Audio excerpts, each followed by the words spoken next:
You're watching ManUtd VanCam. This is VanCam, this is VanCam you waited for.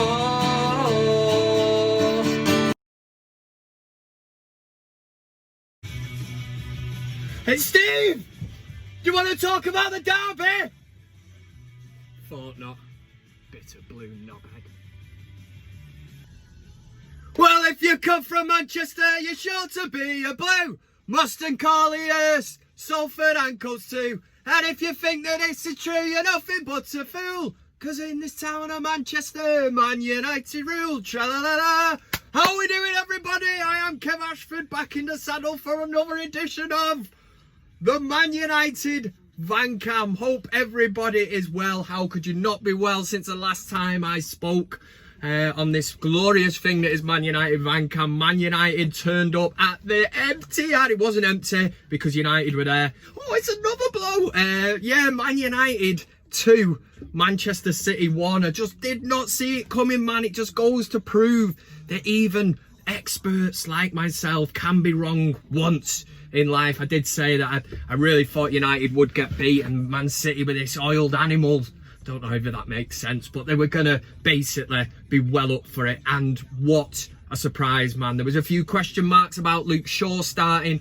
I got it, because if you look at Brandon Williams, a lot of people were saying, why is he not playing? He put out on his Instagram before it a picture of him strangling like a City player from some like youth game, and I thought, yes, I like that passion, but in a massive game like this, can we rely on him to keep his cool? Thought Luke Shaw did brilliant. They were all mint. Wan-Bissaka, man. I mean, apparently there's a story that come out about later on after the game. He was filling up his car at a petrol station, reached in, do you know what I mean, to get his money to pay for it. And there was Raheem Sterling. There he is.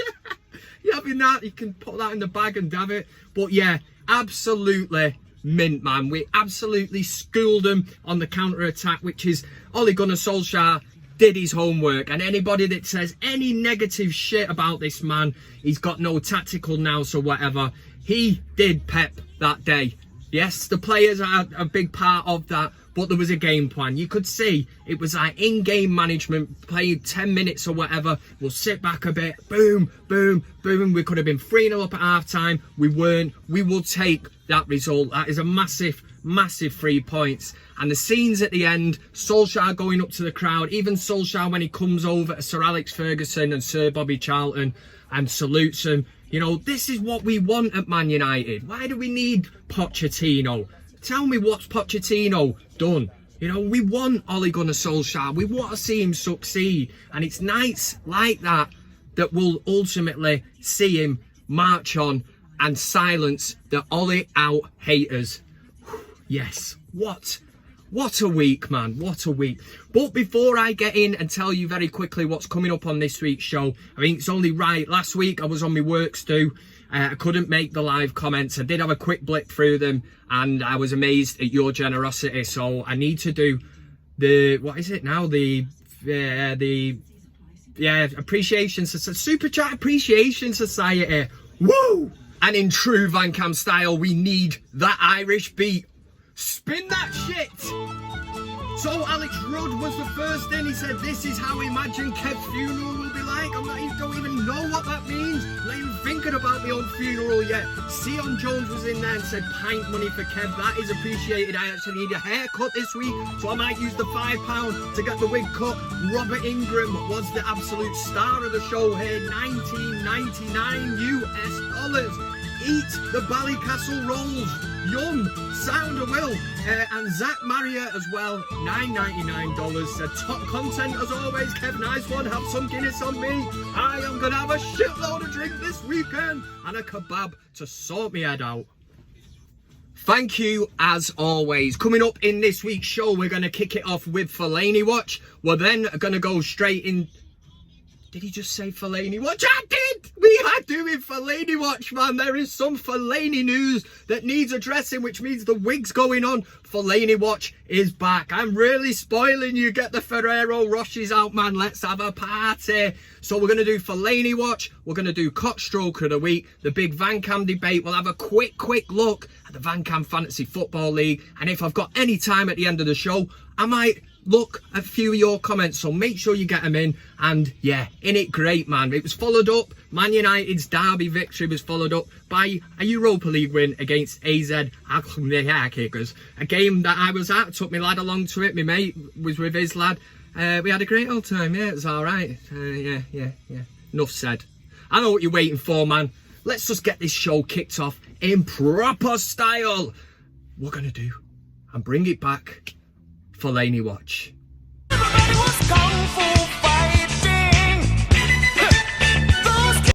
Yankee match! It has been a while. Honestly, I cannot believe that the day has come where Fellaini Watch can just rise from the ashes and come back. And I always said if there was any Marouane Fellaini news, I would be the first to react. And this week we had the complete and utter bombshell that Jose Mourinho is looking to bring the Bush to Tottenham. Yes!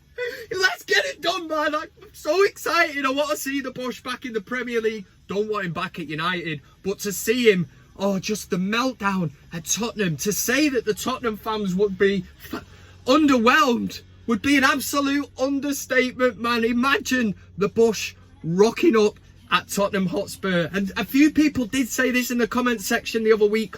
We'll wait until he goes for Matic, which I was thinking, fair enough, you can have him. But the Bush, this is Sky Sports. Yeah, Sky Sports sources are telling us that the Bush could be making a move to reunite with Jose Mourinho. And I, for one, am going to absolute piss myself if that happens. In fact, I'll do it on VanCam Live.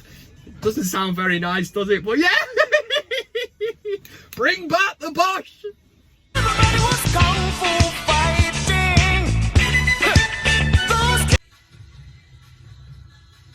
The return of Fellaini Watch. We will see if that makes a comeback again in the near future. Watch this space. No, in fact, don't watch this space. Watch VanCam.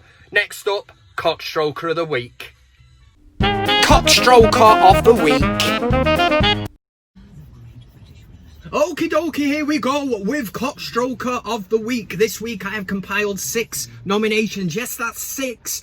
6 absolute knobheads, and I've compiled them into a top 6. I'm repeating myself. There can only be one winner. One winner of the prestigious prize that nobody wants. But who gives a shit? Let's get through it. Coming in at number 6 this week is this taxi driver who decided to pull up on the hard shoulder of the M56. He wasn't broken down. It's for emergencies only. What was he up to? So the police come up, and as they pulled in behind him, he's only watching a bit of Johnny Vaughan on the old phone, innit, you dirty dog. For that reason, he is number 6. The police did say that when they turned up, yes, he was watching Johnny Vaughan. It begs the question, man, doesn't it? It brings a whole new meaning to the words hard shoulder. That's not what it's for, my friend. So we've got an actual CockStroker in at number 6. Number 5 this week goes to Zach Gina. That's the Twitter handle on the old Twitter. Basically for coming out on the 30th of November and saying, Ollie sacked 100% this week, yeah? I've got something for you, sunshine. I kept him safe and sound in here. Let me just have a look. Have them, you dickhead. In fact, there's another pair. Take 2. Number 4 goes to these Scouse bin dipping Rashfords. That's a mix between a rat and a bastard. Rashford. Doesn't matter anyway. Basically, for coming up with this flag. Now, Virgil van Dijk. Do we even need to explain it? I'll just show it. Yeah, there you go. If the Ballon d'Or is found, please return to its rightful owner.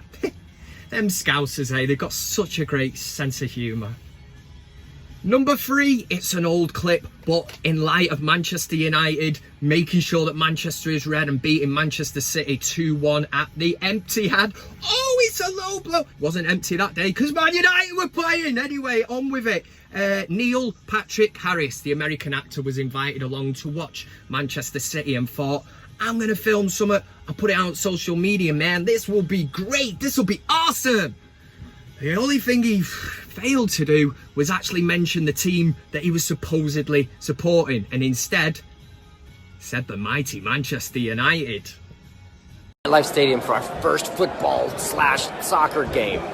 MetLife Stadium, go Manchester United!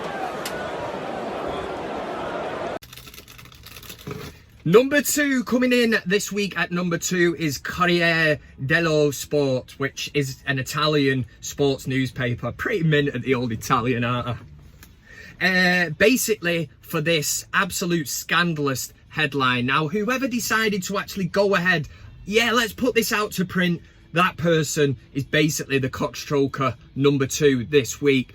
They went with the headline of Lukaku and Smalling. This was because Inter Milan were playing Roma last Friday night, and went with the headline with these two players in the picture, Smalling and Lukaku, Black Friday. Bit of casual racism from the old Italians. We'd expect nothing else. I've always said, and I always bang on about the problem of racism in Italian football. If they think that that's funny, then what hope have the Italians got of trying to rid racism out of football? They're not even asked about dealing with it if that's how they're going to carry on. And yes, you guessed it, the number 1 CockStroker of the week for this week is Anthony Burke, 41 years old from Wythenshawe. How do we all know this? Because it's out there, and social media, the power of the internet has made these things that we can identify people who are just being complete and utter cockstrokers. This is the guy last week at the Etihad that racially abused Lingard and Fred. There was people throwing lighters and all that. They can be in there as well, whatever missiles were thrown. But this bloke, I mean, come on, you're on the front row. How can you not even think that the camera is not going to pick up something like that? Now, we all seen it. It went viral on the internet. People were retweeting it, saying, find out who this guy is. The construction firm that who he works for were quick to act upon it and say that he's been suspended after finding out the day after he was arrested. His life's in turmoil, and he absolutely deserves it for being an absolute tit, an absolute knobhead. Yeah, so he's in number 1 CockStroker of the week, and for the main reason, well, the main reason is that, but he's actually tried denying it, saying he wasn't making a gesture towards Fred and Lingard. He was just trying to put his hands in his pockets. Yeah. See how that one goes on in court, sunshine. Over and out. CockStroker of the week. Another week, another shower of cockstrokers, and fully deserved for that absolute dickhead City fan, that racist City fan, who's actually trying to claim, just trying to put my hands in my pockets, mate. Yeah. What a belter, eh? Right, we're going to do the big VanCam debate. Last week it was on Paul Pogba. I'll give you the poll result of that. We'll run this week's question, so make sure you get involved in the poll. Otherwise, there's absolutely sod all point of doing it! Football! Fresh. Hello, how are you doing? This is the big VanCam debate. Now, last week's big VanCam debate was on a certain Monsieur Pogba. That's a bit of French for you. Good at the old French as well. Yes, it was on Paul Pogba. There was news that Paul Pogba might have played his last game in a Manchester United shirt. Now, since then, news has come out. Ole Gunnar Solskjaer has stated that there is a place in the team for Paul Pogba. Now, it's debatable whether he deserves to step straight back in to a winning team that have had 2 really good results. Personally, I wouldn't do that. But for the argument's sake, last week's big VanCam debate and the fact that he might not play for United again, with that in mind, I sort of asked, Pog back or do one twat? Now, I was basically saying, do you want to see him come back into the team? You know, will he bring something to the team? Or, to be honest, if he did leave, would you be arsed? Which was do one twat. So we had Pog back, do one twat. 73%, yes, 73% of the VanCam community spoke. You had your say last week, and you said that he should do one twat. Harsh? I don't know. But the way United are going at the minute, do we need the likes of Paul Pogba taking somebody else's place that they well deserve? Any player in this team now, I'm always a firm believer in, if you are doing the business on the pitch, you should be there on merit. Not because of the name, not because of how many Instagram followers you've got, how many likes you get and all that shit. There on pure football ability and what you're bringing to the table. So for me, Paul Pogba will be a good acquisition to get back into the United squad. He's got to prove himself. You know, Forget about that World Cup. That means nothing to us Man United fans. We want to see it on the pitch for Man United. Now, I'm not doubting for 1 minute that Pogba has got the ability to get back into this team. It's all about his head for me, and that's why, personally, in January, if he wants to go, you sit him down, ask the question, Paul, what's the crack? Yeah, what's the crack? And if he says, listen, I want to go, I say, we'll do one, twat. Okay, so this week's Big VanCam debate, I'm not gonna tease, I'm not gonna make it difficult for you. It's always about opinions anyway. But with recent games in mind, and Marcus Rashford on fire, and against AZ in the Europa League, Mason Greenwood on fire as well, people bring similarities together. Yeah, they look at them, two Manchester lads, both want to score goals, both want to do the business on the pitch. Manchester born and bred. But we've got Marcus Rashford, we've got Mason Greenwood. What do I ask the question this week? And it has been debated a few times on other social media and stuff. Is who is the better finisher? Is it Marcus Rashford or Mason Greenwood? Now, the performance against AZ from Mason Greenwood, who is 18 years old, for me was absolutely sublime. And I turned to my mate at that match and I said to him, he agreed, said the exact same thing. That second goal, when he managed to cut it back onto his stronger left foot, the way he got the ball, shifted it out so quickly, and boom, keeper didn't have a chance.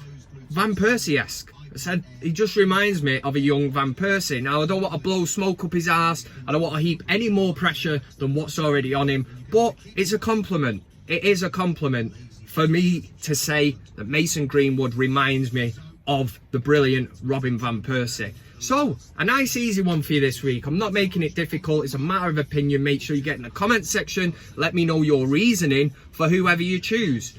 Marcus Rashford or Mason Greenwood, who is the better finisher? And one thing I will leave you on, the Manchester derby, Marcus Rashford was absolutely mint. But there was a chance that he did miss in the first half. I think it was to make it 2-0 when the ball come across and he put it wide. And I was asking myself the same question. I was like, would Mason Greenwood have finished that? I think he would have. For that reason, I would choose Mason Greenwood. Don't let me influence you, because I am a bad influence, yeah? Make your own mind up. And as always on the Big VanCam debate, there is no sitting up on that fence. If you go to a garden furniture place or wherever you would buy a fence from, in the description it will say 8x4 wooden fence. There is nowhere in the description that says it's for sitting on. And for that reason you must make a decision. Click on the eye up here. It drops down, you choose Marcus Rashford, Mason Greenwood, who's the best finisher. It's as simple as that. Do not sit on the fence. Do not be that dickhead. Thank you. The Big VanCam Debate. Do I buy a dance, Steven? There we go with the Big VanCam debate. Make sure you cast your vote. Comment, like the video if you liked it. If you don't dislike it, because you know that I'll hunt you down and you'll get a Fellaini elbow straight to your face. You won't really, but yeah, you will. Yeah, you will. Right, we're gonna do. Let's have a look at the VanCam Fantasy League table. Let's see what movers and shakers. Let's see what's been going on. And he painted matched-up men and matched-up cats and dogs. A mighty welcome to the VanCam Fantasy League headquarters. Yes, right, it really is hotting up this league table now. Paul Johnson rocking top spot on 960 points. Simon Williams is the big mover. He's overtaken Rochdale starlet Louis Clarkson. So it really is hotting up. We all know what's at stake for the winner. You get some sweet VanCam merchandise. Where's Big Kev? Big Kev had an alright week. 78 points brings me into 13th. So I'm back in play. It's a marathon, it's not a sprint. I tell you this every week. My team there, 78 points last week. Had Salah as captain on 26 points. Vardy, Aubameyang doing the business. I've got a change in mind this week, but I'm not going to tell you because you'll just copy me. Yeah, well, you probably won't because I'm in 13th place, aren't I? But we'll update that again because it really is hotting up. And I want to win my own merchandise. He painted kids on the corner of the street that were sparking clocks. Now, correct me if I'm wrong, but I'm pretty sure it was George Michael who once sang, "Don't let the sun go down on me. And that's exactly what's happened to me today. I made a right error of judgment. I have been busy. I had all intentions of oh, I've got a light there. Oh, I had all intentions of doing your comments and that, but now I need to rush home. There is another session on the go that I'd forgotten all about. So what I will say to you is thanks for the super chats, thanks for the comments, thanks to everyone who stayed loyal, and thanks for getting involved. So, I mean, the moral of the story is basically thanks. This weekend, we've got Everton. For me, this is where the proper work starts, and Ole Gunnar Solskjaer has to show us really what he's all about, because it is these kind of teams, these shit teams, that we've struggled against this season. We've had no bother against the better teams because Ole Gunnar Solskjaer's game is based around counter-attacking football, and it's worked brilliantly. But now against Everton, this is where it really starts for me this season, because we need to kick on. But the confidence from the Etihad, everything about that game, the fight, the spirit, we can now take into the rest of this season. So I'm sorry to cut this short, but I've had to do it. And what I will say is, I love you all. Make sure you leave a comment in the comment section. I'll be there with you tonight, having a glass of red and a beer. And as always, come on, United! Yes! I said your love, keep on lifting me higher and higher. Thanks very much for watching the video. You can also follow me on these other social media platforms. That's Twitter, Instagram, Facebook, and of course, plenty of fish. Oh yeah! Thanks to everybody who gets involved, comments, likes, shares, subscribes. Subscribing is the main thing. It costs you nothing, and why wouldn't you want to do it? This is Man Utd VanCam.